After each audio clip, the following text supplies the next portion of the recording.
Hello, and welcome to Controller Culture, where we break down the games that shape the way we play.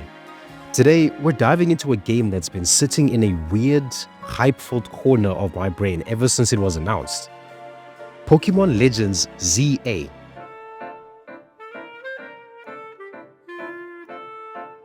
Now, this isn't just another Pokémon release. It's Game Freak's second attempt at the Legends formula. That experimental semi-open world spin-off that Arceus started back in 2022. But this time, we're not in an ancient Sinnoh.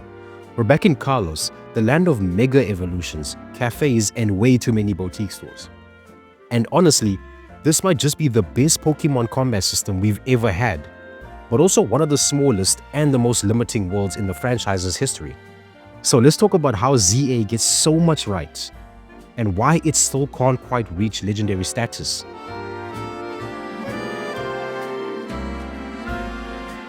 Let's start with the setup. Pokémon Legends ZA takes place in Lumiose City, the bright Paris-inspired capital of Kalos from X and Y. Only this time, it's been expanded, rebuilt, and modernized for a new generation. You play as a new recruit for Team MZ, a group investigating mysterious rogue mega evolutions. Pokémon going berserk throughout the city. Right away, the game's tone feels different from the past Pokémon titles.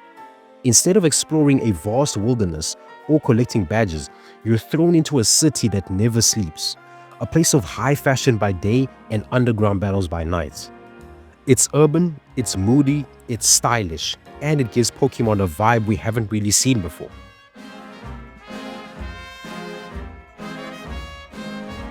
Okay, let's talk about the parts that completely blew me away. The combat. I'll be real, I've never played Pokémon for the battles. I play for exploration, for catching new Pokémon, for the adventure. If I wanted complex combat, I'd boot up Final Fantasy XVI or Xenoblade Chronicles. But ZA changed that. For the first time ever, Pokémon battles are in real time. Think of it like a blend between Xenoblade's cooldown base combat and Monster Hunter's movement system. You have full control over your Pokémon during fights. You can move, dodge, and attack dynamically, all while managing cooldown timers for your moves. No static turns, no waiting, no menus breaking up the action. Every encounter feels alive. When you're fighting a wild Pokémon, you're thinking about distance, speed, attack radius, even terrain. Let's say you're using Totodile.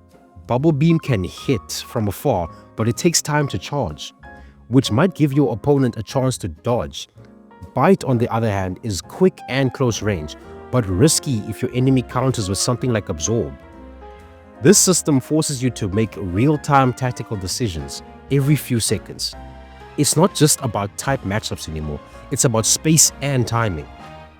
And because your Pokémon physically moves in battle, dodging, charging, circling, you're suddenly paying attention to the environment in a way no Pokémon game has ever demanded before. When an alpha Pokémon shows up, it's absolute chaos. In the best way. You're running, rolling, swapping Pokémon mid-fight, setting traps like toxic spikes or fire spin, and actually strategizing on the fly. It's engaging, it's fast, and it finally makes Pokémon battles fun again. And let's be honest, Kalos was never going to return without Mega Evolutions. In ZA, Megas aren't just flashy gimmicks, they're core to the gameplay. When your Pokemon Mega evolves, the camera swings dramatically, the animation pops with detail, and the stat boosts genuinely change how you play. In tougher fights, it's basically mandatory, but it feels so rewarding. Game Freak clearly wanted to remind players why Mega Evolution was special in the first place. It's not about power, it's about style and impact. And honestly, after seeing this system in action, I'll be sad if future Pokemon titles don't carry it forward. It's the most cinematic and dynamic transformation this series has had in years.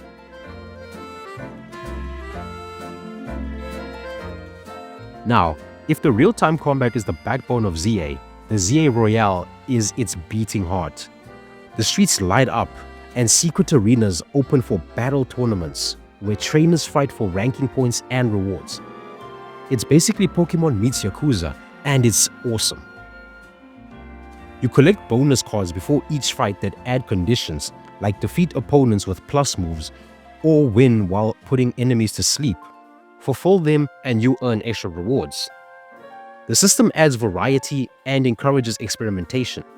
You start thinking, okay, maybe I'll bring out my Gengar tonight for those sleep bonuses, or let's test this team composition in the Royale. It's not just about grinding XP, it's about proving yourself. And the tension is real. Sneaking up on an opponent to land the first strike feels incredible, but when they turn around at the last second and spot you, that panic hits hard. It's the first time I felt adrenaline during a Pokémon battle in years.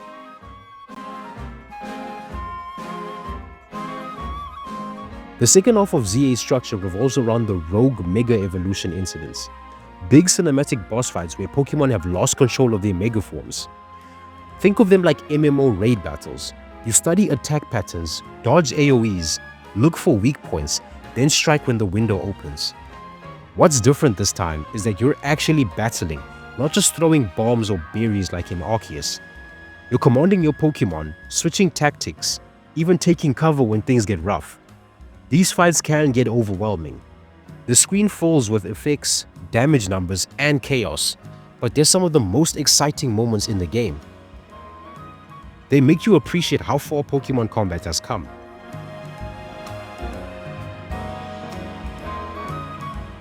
Okay, we finally got to talk about something that finally doesn't make me sigh. Performance.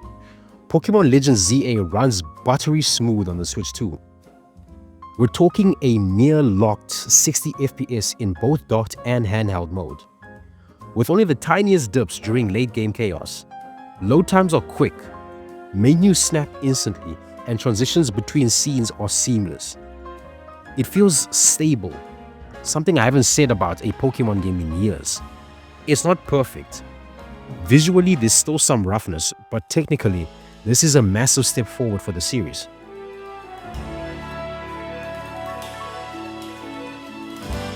Alright, now we need to talk about where things start to fall apart.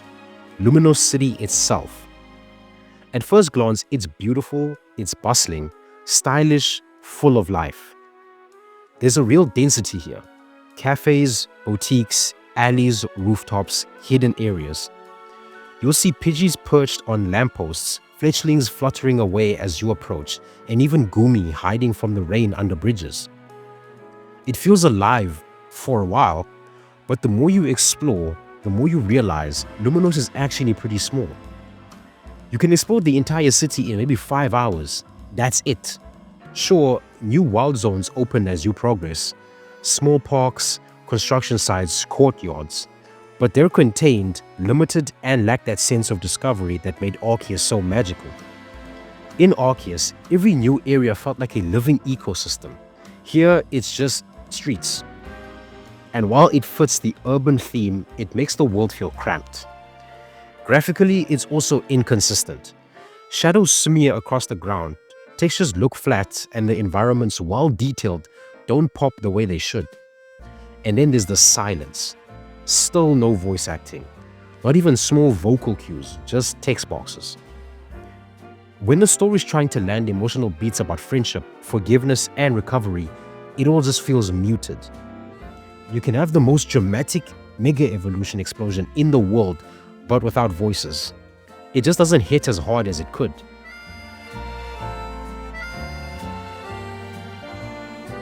The thing I miss most about Arceus was the feeling of stepping into the unknown, of seeing Pokémon roam freely in the wild, discovering new species, new biomes, new possibilities.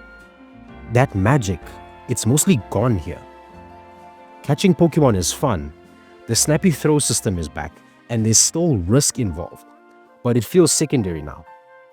Instead of feeling like an explorer, you feel like a battler who occasionally catches Pokémon between fights. And that's fine, but it's not really Pokémon. Pokémon has always been about wonder, about turning a corner and finding something new. ZA trades that wonder for refinement.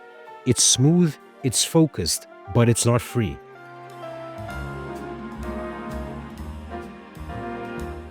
So, here's the thing. Pokémon Legends ZA is a weird paradox. It's one of the best playing Pokemon games ever made, but it also feels like one of the smallest. The real-time combat is phenomenal, the Mega Evolutions are back in full force.